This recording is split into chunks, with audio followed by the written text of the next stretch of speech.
Estimados compañeros, compañeras, doctores, doctoras.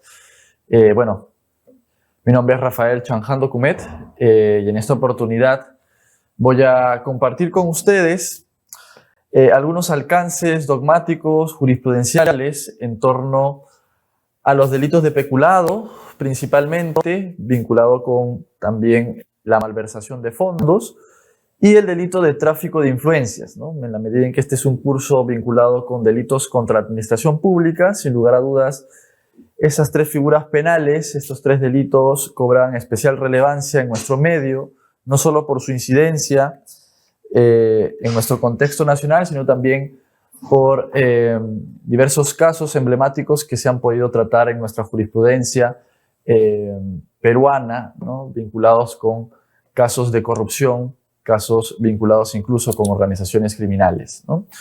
Dicho esto, entonces, empiezo mi alocución con una introducción de lo que es, en primer lugar, el delito de peculado. A ver si me ayudan con las diapositivas. Allí lo tenemos. Vemos que, en primer lugar, el delito de peculado gira en torno a una serie de figuras penales reguladas en nuestro Código Penal. Y entonces, más propiamente, se debe hablar de delitos de peculado. Son diversas las figuras que tienen también particularidades en cuanto a los alcances de su conducta típica, que se diferencian, ¿no?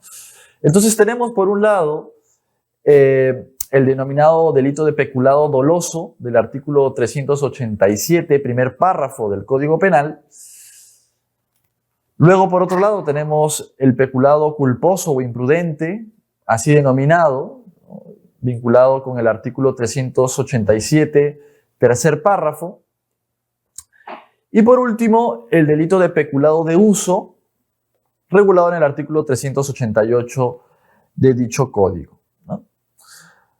Pues bien, lo cierto es que estas tres figuras penales, a pesar de tener conductas típicas diferenciadas, guardan un mismo objeto de protección penal específico, ¿no? Como sabemos, cuando hablamos de delitos contra la administración pública, el objeto de protección general, ¿no? El bien jurídico general o institucional que se encuentra detrás de estas figuras, se ha sostenido que es el correcto funcionamiento de la administración pública, ¿no?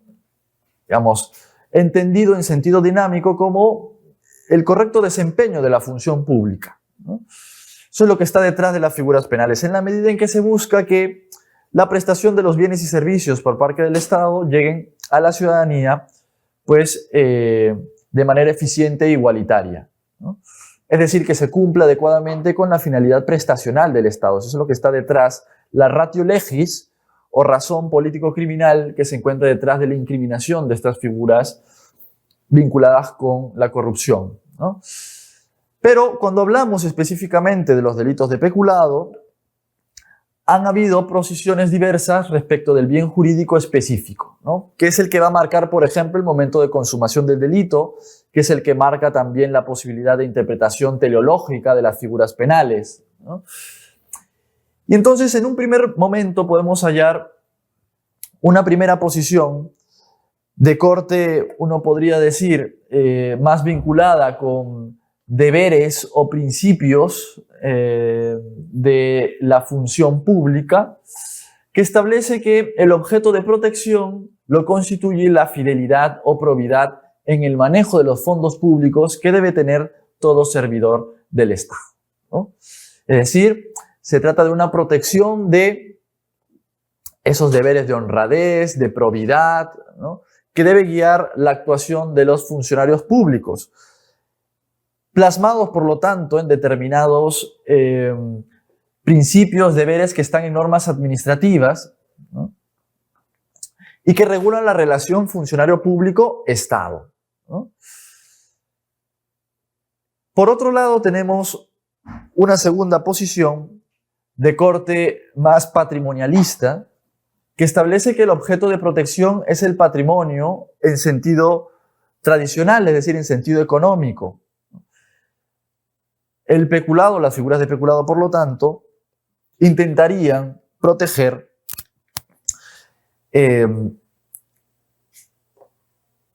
al patrimonio que se ve afectado cuando un funcionario público se apropia, utiliza indebidamente caudales o efectos de cualificación pública, ¿no?, que pertenecen al Estado, ¿no?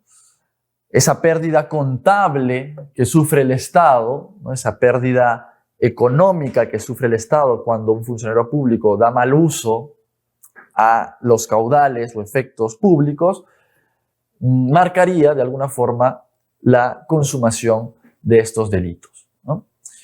Y luego están otras dos tesis que uno puede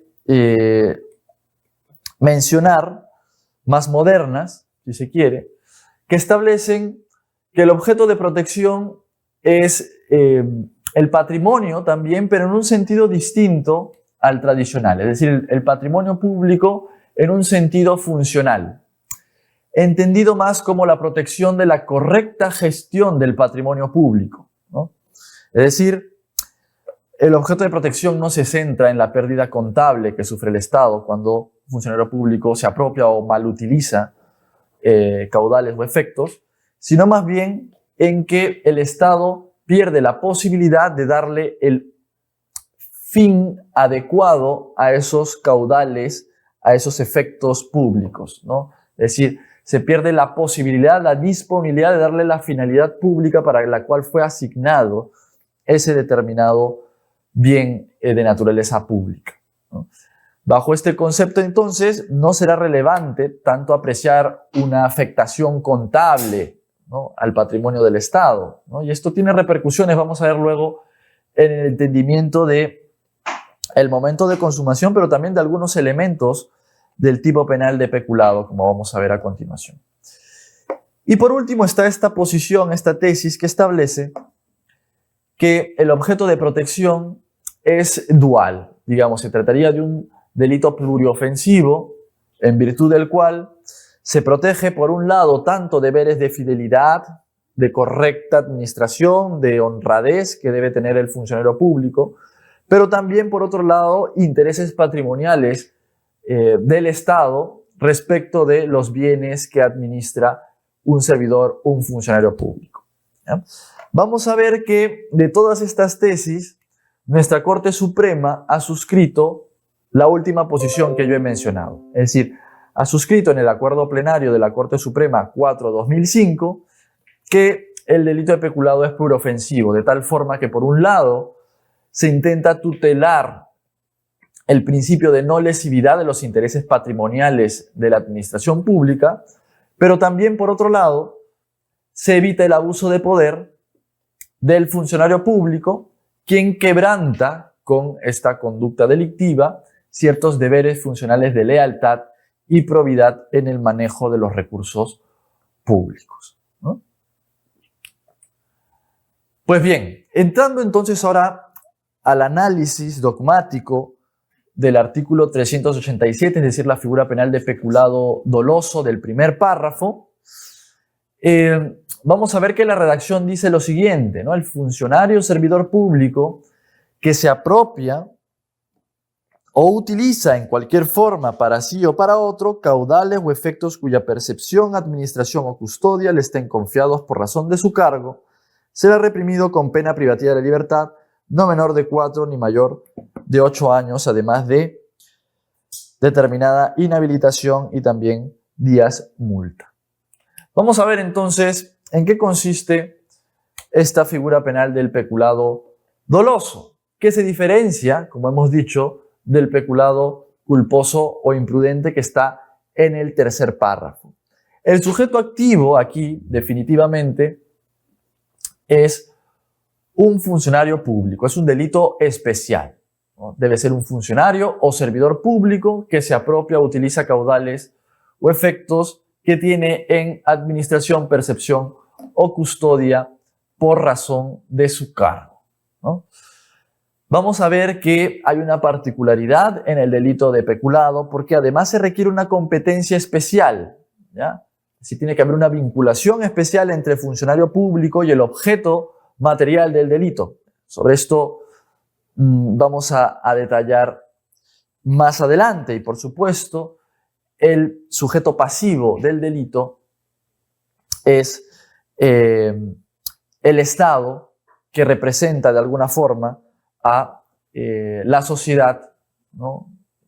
Cuando se habla de una afectación del patrimonio público y este pierde, por lo tanto, la posibilidad de darle la finalidad pública que constitucionalmente le ha sido asignada, ¿no? Entonces, decíamos que el delito de peculado es un delito especial, ¿no? Solo puede ser cometido por alguien que tiene la calidad de funcionario público. Bueno, esto viene de alguna forma definido por el artículo 425 del Código Penal, que dice quiénes pueden ser considerados funcionarios o servidores públicos, y por supuesto también por convenciones internacionales, la de Naciones Unidas o la Convención Interamericana contra la Corrupción, que dan una definición también de funcionario público, por supuesto, distinto a la del derecho administrativo.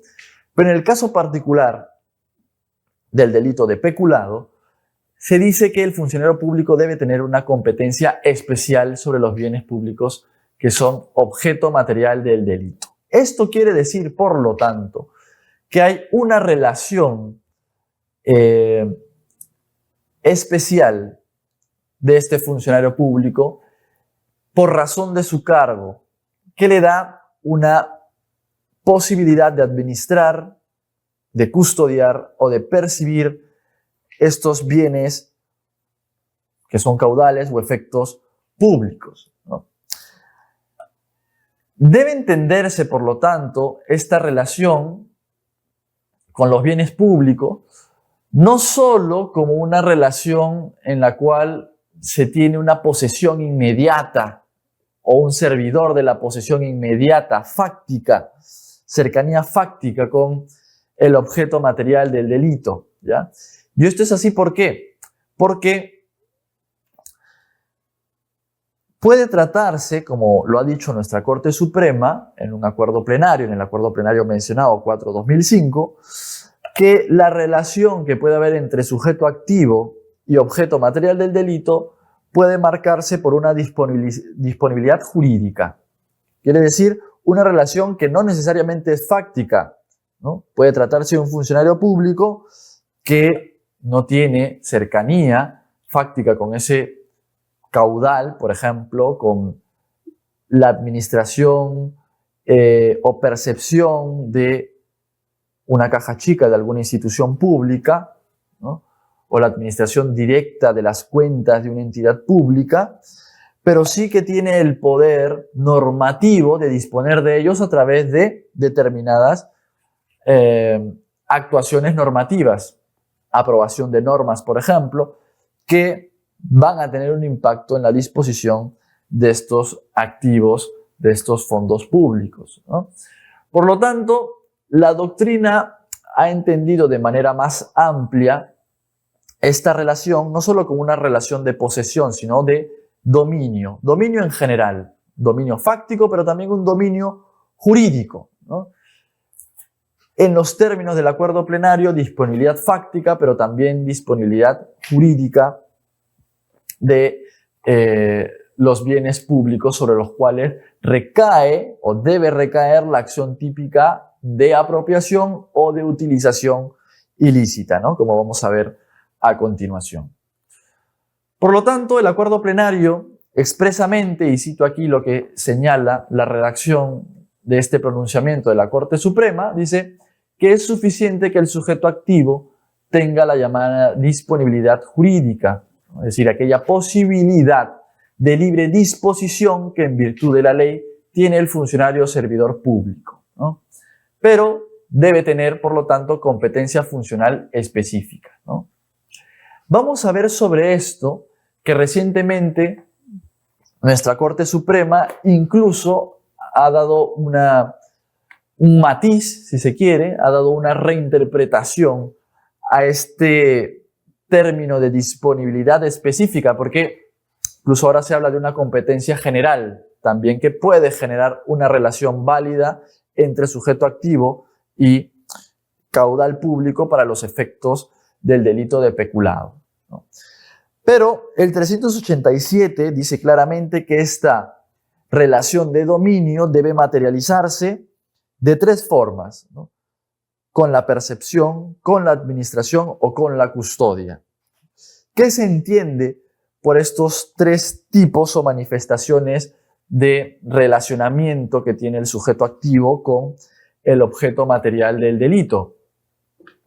La percepción es entendida, dice el Acuerdo Plenario 4/2005, como esta acción de captar o recibir caudales o efectos de diversa procedencia, pero siempre de manera lícita y que pasan a integrar el patrimonio del Estado, ¿no?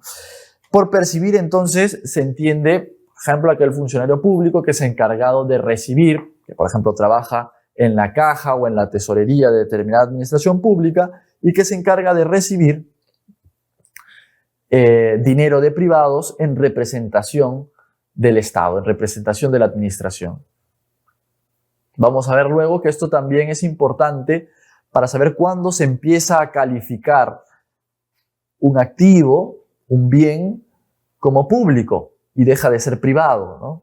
Desde la percepción ya podemos nosotros calificar, adjetivar a ese bien como público y ya no como privado, ¿no?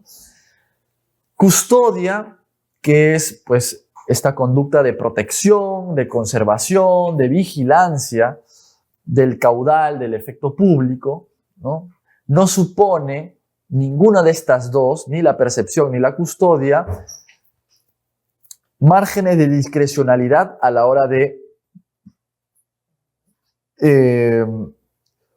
disponer o usar o utilizar estos bienes. Digamos, la percepción y custodia dan un margen de actuación muy limitado al sujeto activo. No puede tener discrecionalidad para disponer de esos bienes, no puede gestionarlos.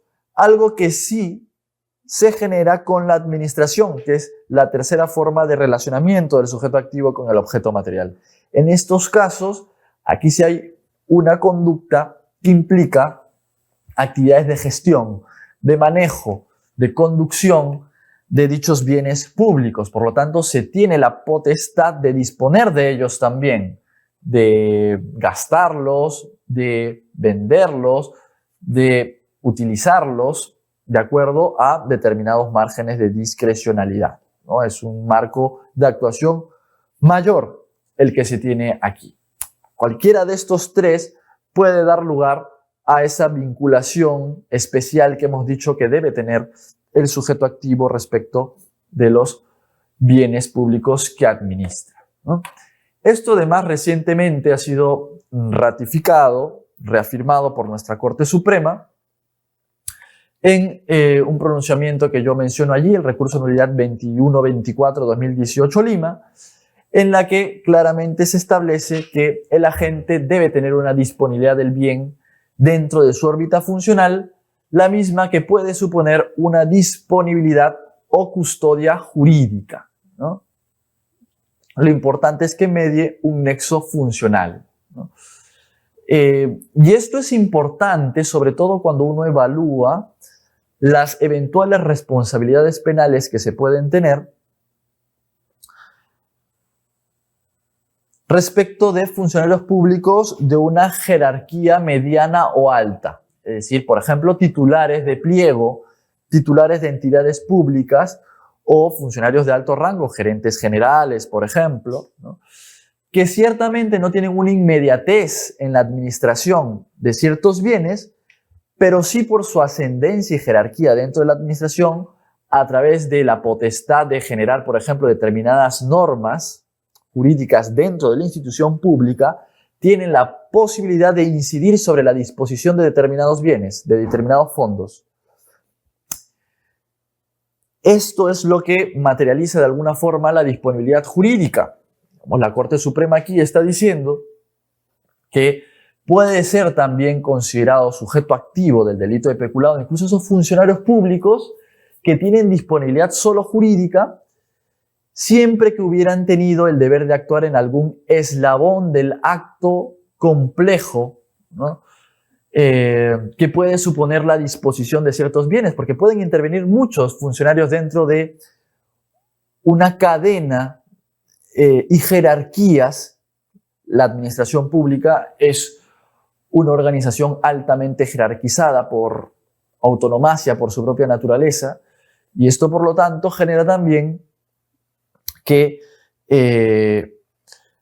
los funcionarios de más alta jerarquía pues no tengan disposición fáctica, pero sí lo hagan a través de otros, por ejemplo, a través de órdenes, a través de actos administrativos que vinculan a los funcionarios públicos que se encuentran debajo, ¿no?, de ese escalafón jerárquico que puede existir en una determinada entidad, ¿no?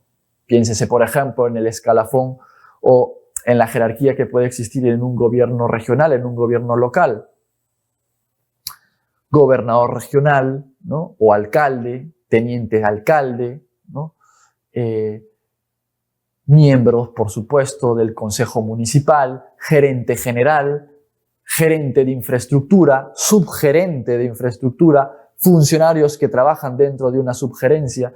Todos ellos pueden eventualmente, y ha sucedido en varios casos que se han visto en nuestra realidad nacional, pues ellos pueden haber tenido algún aporte, todos ellos han podido tener aportes más o menos importantes para que finalmente se genere una disposición patrimonial indebida que perjudique al Estado. Pero entonces les decía yo que recientemente hemos tenido algún pronunciamiento interesante que creo que vale la pena mencionar aquí, si estamos analizando el delito de peculado, para confrontar de alguna forma también los entendimientos que ha habido sobre esta relación funcional, ¿no? Por una cuestión cronológica puedo mencionar primero el recurso nulidad 615-2015 Lima, pronunciamiento de la Sala Penal Permanente, el cual, este es el caso de los diarios Chicha, que vinculó a un expresidente de la República, y en la cual precisamente se le absolvió por una de las consideraciones que vengo a comentar ahora, ¿no? Se dijo en este fundamento 3.2 de esta ejecutoria suprema que la relación de disponibilidad que existe entre el sujeto activo y el objeto material del delito en el delito de peculado no podía basarse en normas generales, no podía basarse en principios ni en deberes generales plasmados, por ejemplo, en la Constitución política o en normas incluso legales generales, ¿no? Lo que dice la Corte Suprema en este pronunciamiento es que, por ejemplo, aquello que está regulado en el artículo 118 de la Constitución, ¿no?, de un deber general de la administración de la hacienda pública por parte del presidente de la República, ello no es suficiente porque genera una competencia que no es específica. Y por ello es que descartó que pueda ser considerado este expresidente como un sujeto activo del delito, ¿no? Ciertamente suscribió la tesis de la Corte del Acuerdo Plenario 4-2005 en la medida en que dijo, bueno, hay una disponibilidad jurídica, pero esa disponibilidad jurídica debe ser una disponibilidad jurídica de normas más específicas, ¿no? Vamos a ver que esta posición contrasta con aquella que ha tenido recientemente nuestra Corte Suprema, específicamente la Sala Penal Permanente, en esta casación 1911-2023 Ucayali, en la cual la Corte Suprema lo que dice es que lo importante es que el funcionario público, el sujeto activo del delito de peculado, haya tenido una competencia genérica sobre el patrimonio público, no necesariamente específica, ¿no? Es una interpretación, por lo tanto, que resulta más amplia respecto de quiénes pueden ser considerados sujeto activo del delito de peculado. Bajo este entendimiento, por ejemplo, normas generales, principios que pueden estar plasmados en la Constitución, pero que también podrían estar plasmados, por ejemplo, en el Código de Ética de la Función Pública u otras normas legales generales, también darían el aval, también darían la permisión dogmática para considerarla como válida para apreciar a un funcionario público como sujeto activo del delito de peculado, ¿no? Desde mi punto de vista, y siguiendo la línea, me parece, del espíritu de lo que quiso decir el Acuerdo Plenario 4/2005, a mí me parece más razonable pues, la posición que establece que hay que entender en sentido amplio este tipo de vinculación funcionarial, ¿no? La disponibilidad jurídica, por supuesto, puede también recaer respecto de funcionarios de la más alta jerarquía y que están vinculados, tienen una posición de garantía más general, pero siguen teniendo una posición de garantía sobre el patrimonio público y que se pueden plasmar ciertamente en principios que estén en nuestra Constitución, en el Código de Ética de la Función Pública, en la Ley Servir u otro tipo de normativas.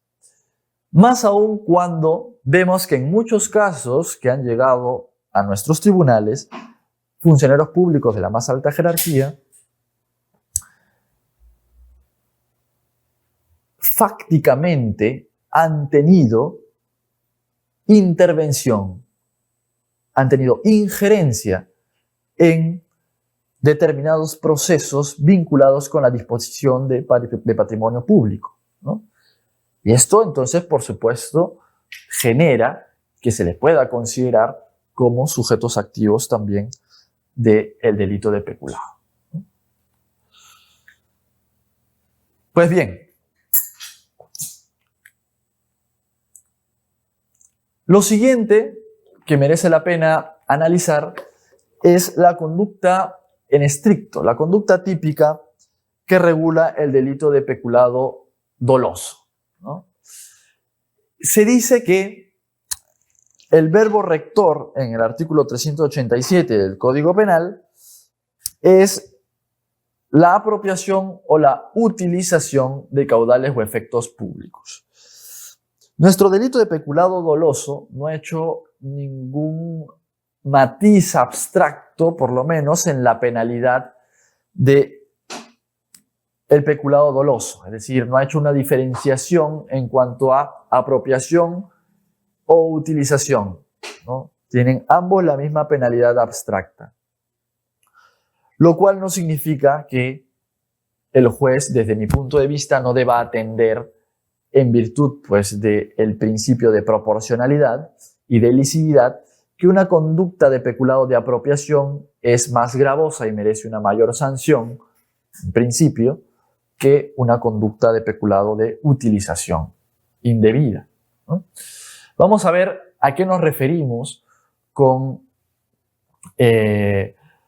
apropiación y utilización a continuación. Pero hay que diferenciar esta conducta típica de la conducta del peculado imprudente o culposo que está regulado en el último párrafo, en el tercer párrafo del delito de peculado del 387, ¿no?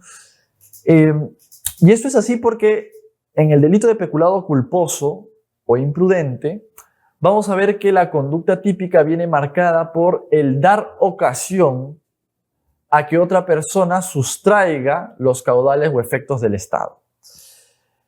En estricto, esta conducta no es en puridad solo una conducta de peculado imprudente. Se regula una suerte de modalidad omisiva imprudente que termina con pues, un perjuicio, evidentemente, patrimonial del Estado. Y esto es así porque la sustracción no la genera el funcionario público, ¿no? La sustracción materialmente la realiza un tercero a consecuencia de la omisión imprudente que ha hecho el funcionario público al no cumplir con su deber de custodia, su deber de protección de los caudales de los efectos públicos, ¿no? Por lo tanto, En puridad no existe una sanción de un peculado imprudente, porque al funcionario público no se sanciona si es que por error, por ejemplo, sustrae un bien público o lo vende, pensando que es propio, pensando que es de un privado, o simplemente no se da cuenta de ello. No existe una sanción penal por este supuesto. Probablemente si hay una infracción administrativa que sancione este tipo de supuestos, ¿no? Pero en el